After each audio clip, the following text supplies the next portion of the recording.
Luminar technology is one that we talk on this pod a lot about. And I think, Pat, what got us talking a lot about it was the opportunities that we've had in the past to actually experience what Luminar is doing. So we all know the autonomous vehicle of the future, electric vehicles, they're in vogue. The new Deflation Act, the Inflation Reduction Act. Dumbest can name. You even say that with a straight face? I can't. All And right. by the way, it's not partisan for me. It's just stupidity. It's purely stupidity. You can't spend $1 trillion or even close to that, give a bunch of incentives to make people buy stuff, and then say it's going to reduce inflation. Anyway, disingenuous is a good word. But anyways, it's going to push forward EVs, and it will be good, I think, for the EV industry. So who's going to win there? Well, Tesla is going to win, of course. Although we don't recognize them as an EV maker here in the US, apparently.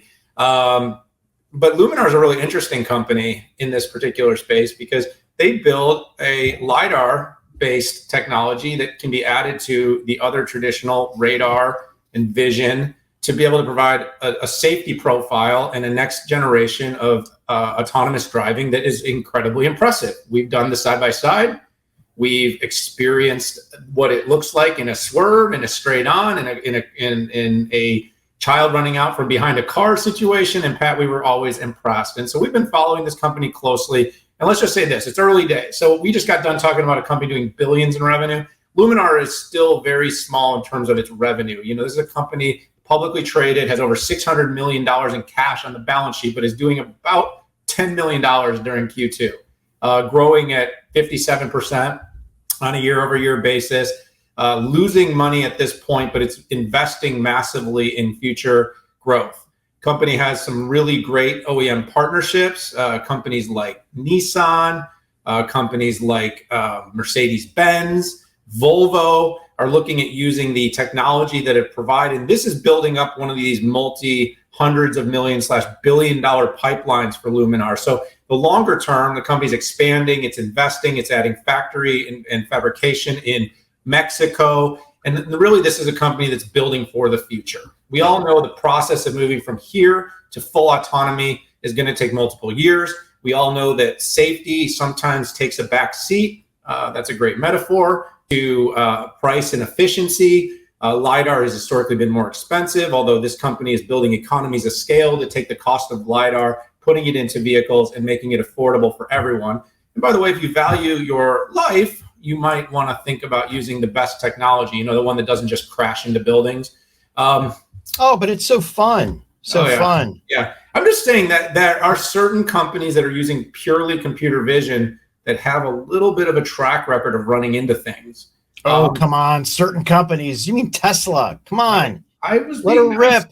I let it rip. I'm here to be diplomatic. All right. Okay. I'm diplomatic. You're the let it ripper of the show.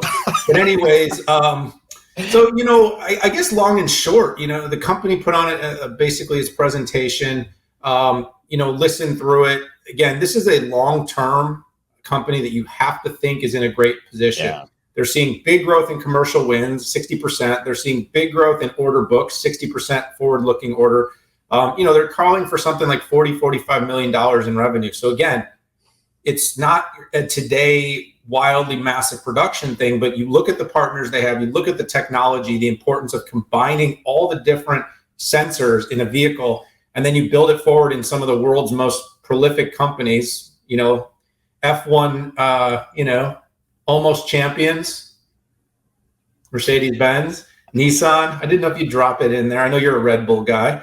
But long and short is I think they're on the right path. You know, you and I have talked many times with CEO Austin Russell. I like where it's heading. I like the fact that the technology is being built with the long-term in mind, good future, decent result. You know, and I think it's just a company to watch. If you believe ADAS is the future, you can't rule out Luminar. Yeah, I want to hit on a few things. So let me share. I'll pull up your share notes. Something here.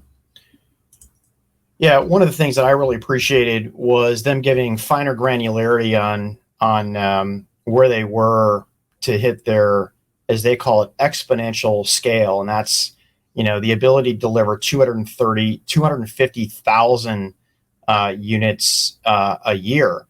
And if you look at some of the other some of the other LiDAR folks out there, they really, they look the other way when you ask them about high volume manufacturing and the deals about that and the details about that. As you can see in the lower right hand corner, they provided a lot of information out there, a dedicated facility which will be online in the second half of next year. I thought that was a super interesting piece, and that kind of got me thinking, which was, hey, it seems like Luminar should be able to get access to the CHIPS Act money because they do have many patents and they do research on packaging for LiDAR that other people simply don't do. So I just, again, I had never thought of Luminar and a potential CHIPS Act recipient, but if they're doing research, which they are, they are working with partners. So I don't think money for this, I don't think CHIPS Act to open up stuff in Mexico is going to fly. It won't. But the core research on manufacturing LiDAR and LiDAR SoCs, I think they should have a pretty good shot. The other thing that I thought was interesting this week, and Daniel, you intimated it a little bit here. Let me pull this up. Here we go. Austin was actually on Fox News, and they wanted Fox Business News, and they wanted his response to Nader calling Tesla's manslaughter machines. And it was funny. You and I at CES, we saw up front and personal the Tesla hitting the kid because it didn't have the ability to swerve out of the way. And Daniel, you might not even have the history of who Ralph Nader even is. I do, but yeah, he was the big death at any speed. Really got seatbelts as a standard operating unit in there. Let me see if I can. So this is live TV, folks. Oh, there he is. Look at him. Responding to a guy that's probably over twice his age, which I found awesome. But the macro point here is, can Tesla make a safe car without LiDAR? It's an issue.